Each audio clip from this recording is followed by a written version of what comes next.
So many people who join my 200 and 300 hour online teacher trainings are always interested in starting their own YouTube channel or creating their own online yoga course.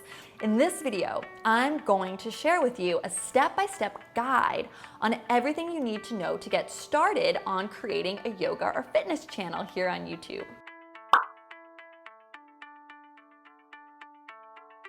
It's time to feel uplifted. So number one, the first thing I want you to do is clarify your vision for your YouTube channel. Is it just gonna be yoga and yoga classes, or is it also gonna be lifestyle content, talking about yoga or talking about yoga props? Depending what your vision is, you may actually want to consider starting two separate channels so your audience has a clear expectation when they come to watch content with you. People who are expecting vlogs and lifestyle content really like those kinds of videos, while people who want yoga classes to take really like that. That doesn't mean you can't do a hybrid, but I want you to think about what your overarching vision for the channel is. Is it more fitness or is it more lifestyle? The second thing I want you to think about is who is your audience? Who's gonna be watching your channel? Is it a busy mom who's looking for a quick 10-minute morning routine? That's a very different type of person from someone who's looking for therapeutic 60-minute yin classes. That's very different from someone who perhaps only meditates and just wants a channel full of guided meditations.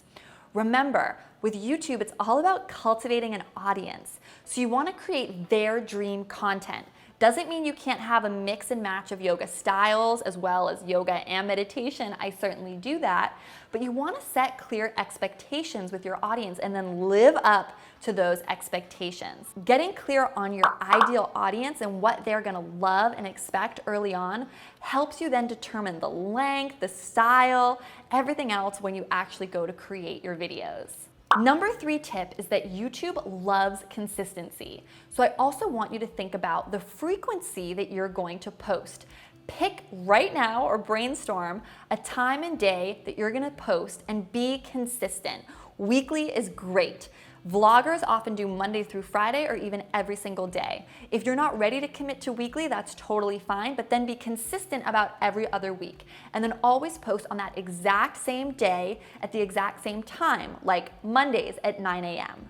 The YouTube algorithm is gonna understand and pick up on the fact that you're a dedicated content creator if you keep that consistency in your upload schedule. Number 4 is I want you to think about branding. Branding is really important on YouTube. You're likely gonna want your thumbnails, that's the picture that you can upload on top of the video that's hopefully really click-worthy and interesting to your ideal audience, to have the same font, the same text type, and the same style. I want to give a big shout out to my YouTube friend and BFF, Sarah Beth Yoga, who does an awesome job with this. The branding of her thumbnails, it's very clear that those belong to her. Those are her videos, her channel. Now, don't get overwhelmed with this and use it as an excuse not to start your channel. Your brand is something that's gonna change and evolve over time. So these are things that you can always update later. But I just wanna plant the seed and have you thinking about a style that you wanna start with. Know that you can change it later, but pick a style to start with and be consistent with it so people can find and recognize you. Number 5 is research. People tend to think YouTube is all fun and filming, but researching trends and keywords and long tail keywords that are relevant to your audience is really the secret. What is your audience searching for? Something like back pain is likely too general, but back pain for new moms, or back pain for pregnant women, or back pain for teens, or back pain for scoliosis.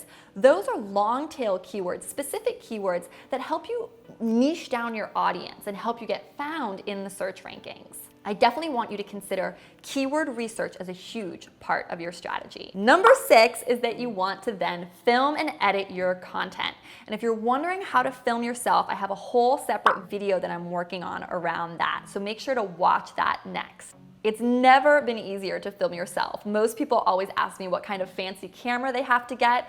Newsflash, you can use your phone. And there's so many audio tips, tricks, and hacks that I teach, especially in my online yoga teacher training, so you really do not have to spend a lot of money to get started filming and building up content for your channel. Step number 7 is that you want to drive as much traffic to your video as you can in the first 24 hours of its release. YouTube's algorithm determines the success of your video and how well it's going to rank in the algorithm in the first 24 hours of its life. So use social media and an email list and your Facebook page and whatever you can to get your friends and family and fellow yogis over to that video, commenting and liking in the first 24 hours. A big tip I have for you here if you're just starting out is to get a cohort of friends where you all watch and comment and engage on each other's video in the first 24 hours. You create kind of like a little support network. Graduates of my online YTT program love supporting each other like this. And we really encourage them to try to forge those connections through creating a really powerful community within the training. Number 8 is to encourage engagement. Engagement means commenting, liking, and then you actually going in and responding to these comments. Link up a video that you want your audience to then watch next. Watch time is a really important stat on YouTube. How long does someone watch your content for? And when they finish watching it, do they keep watching it? So make sure to recommend a following video for them to watch, either in the cards or in the description box.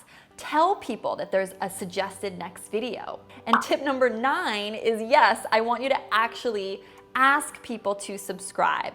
It's scary, but you gotta do it. Remember, this is YouTube, and subscriber numbers is really important because every time you upload a new video, YouTube dings and tells your subscriber base, driving a lot of views in those first 24 hours. Remember, people won't know what to do or what you want them to do unless you ask and tell them. So directly ask people to subscribe. And lastly, number 10 is to collab with other channels. This is what's gonna help your channel grow. What you want to think about here is shared audience.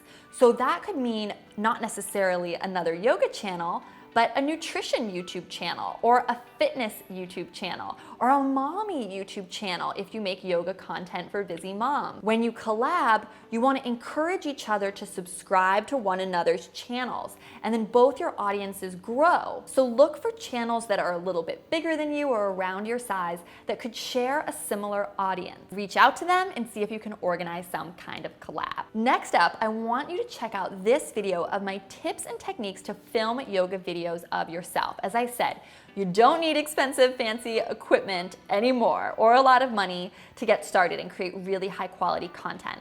So now give me a like if you learned something in this video and comment below. I'd love it if you subscribed if you're not yet subscribed. I'm sending you so much love. Namaste.